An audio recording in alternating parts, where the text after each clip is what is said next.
Hi అండి. అందరూ బాగున్నారా? అందరూ బాగుండాలని కోరుకుంటాను. నేను వచ్చేసి మా ఎద్దుల పెండను తీసివేస్తున్నా అండి. మాది పల్లెటూరు అండి. ఇంతకుముందు వీడియోలో చెప్పాను కదా, మాది విలేజ్ అనేసి. మా ఎద్దులు గెడం వెళ్ళిపోయాయండి. గెడం వెళ్ళిపోయిన తర్వాత నేను ఖాళీగా ఉంటాను కదా, అందుకే నేను ఇలాంటి పనులు చేస్తూ ఉంటానండి. ఎద్దుల నుండి పేడను తీసివేసి, ఎద్దులు వేసిన పేడను తీసి, అవి పోసిన మూత్రం అక్కడ ఆ ప్లేస్లో పడుకునే దగ్గర తడిగా ఉంటాయి కదా, ఆ తడి మొత్తం ఎండిపోయేలాగా ఒక చీపురు తీసుకొని ఊడవటం అలాంటివి చేస్తానండి. ఇంకా అంతేకాదు, మా ఎద్దులకి మేత కూడా వేస్తాను, నీళ్ళు ఆపుతాను. మా ఎద్దులు చాలా మంచివండి, అవి పొడవు. ఒకసారి మా ఎద్దులను కూడా వీడియో తీసి చూపిస్తానండి. ఇంకా ఏంటి అంటే, ఇలాంటి పనులు చేస్తే కూడా మనుషులకి అంటే ఆరోగ్యంగా కూడా ఉంటారు. ఒక ఇంటికాడ ఉండి తినడం, ఊరికే ఉండడం వల్ల కూడా బద్ధకం వస్తుందండి. అందుకే ఇలాంటి పనులు కూడా చేయాలి అప్పుడప్పుడు.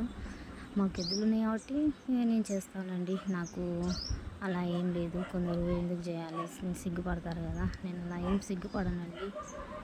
ఎందుకంటే మన పని మనం చేసుకోవడంలో ఎలాంటి తప్పు లేదు, అందులో సిగ్గుపడాల్సిన విషయం అంతకన్నా ఏం లేదు. అలాగే మా ఎద్దులు పొలం దున్నుతాయి కదా, ఆ పొలం దున్నేటివి కూడా ఒకసారి వీడియో తీసి చూపిస్తానండి. మేము వచ్చేసి మా పొలంలో పొగాకు వేసాము. మా పొలం కూడా ఒకసారి చూపిస్తానండి. అలాగే మీ అందరి ఆదర అభిమానాలు మాపై ఉంటాయని అనుకుంటున్నానండి. మనస్ఫూర్తిగా ఆశిస్తున్నాను. మీరు మనస్ఫూర్తిగా మాకు సపోర్ట్ చేయండి. ఉన్న వాళ్ళనే కాదండి, మాలాగా లేని వాళ్ళని, రైతులను కూడా కొంచెం ఎంకరేజ్ చేయండి. రైతే రాజు అంటారు కదండి, రైతు ఏం రాజు కాదండి. రైతులకు సపోర్ట్ చేసేవాళ్ళు అస్సలు లేరండి. రైతులను అసలు సపోర్ట్ చేయడం కాదు కదా, వాళ్ళకి ఒక మర్యాదపూర్వకంగా కూడా చూడరు. మీలో ఎవరైతే నా వీడియోని చూస్తున్నారో ప్లీజ్ సబ్స్క్రైబ్ చేయండి, లైక్ చేయండి, ఎంకరేజ్ చేయండి, ప్రోత్సహించండి.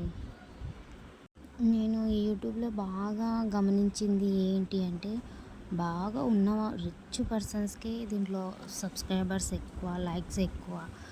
కానీ పూర్గా ఉన్న వాళ్ళు యూట్యూబ్ చేస్తే మాత్రం వాళ్ళకి ఎలాంటి సపోర్టు ఉండదు, ఎలాంటి సబ్స్క్రైబ్స్ ఉండవు, ఎలాంటి లైక్స్ ఉండవు. వాళ్ళు చేస్తున్నారంటే చేస్తున్నారు అన్నట్టుగా చేస్తారండి. సబ్స్క్రైబర్స్ కూడా వాళ్ళని కూడా సబ్స్క్రైబ్ చేసుకుంటే బాగుంటుంది కదా. అందుకే లేని వాళ్ళని ఎంకరేజ్ చేయండి. ఉన్నవాళ్ళు ఎప్పుడు ఉన్నతంగానే ఉంటారు, లేని వాళ్ళు ఎప్పుడు లేని విధంగానే ఉంటారు. అలాంటి వాళ్ళని సపోర్ట్ చేయండి. మా ఇల్లు ఎలా ఉందో చూపిస్తాను, మా ఊరు ఎలా ఉందో చూపిస్తాను, విలేజ్ లైఫ్ మా ఊర్లో ఎలా ఉందో చూపిస్తానండి. ప్లీజ్ అండి సబ్స్క్రైబ్ చేసుకోండి, మమ్మల్ని కూడా ఎంకరేజ్ చేయండి. మీ సపోర్ట్ నాకు ఉంటుందని నేను ఆశిస్తున్నానండి. థ్యాంక్ యూ ఫర్ వాచింగ్ అండి. Bye bye.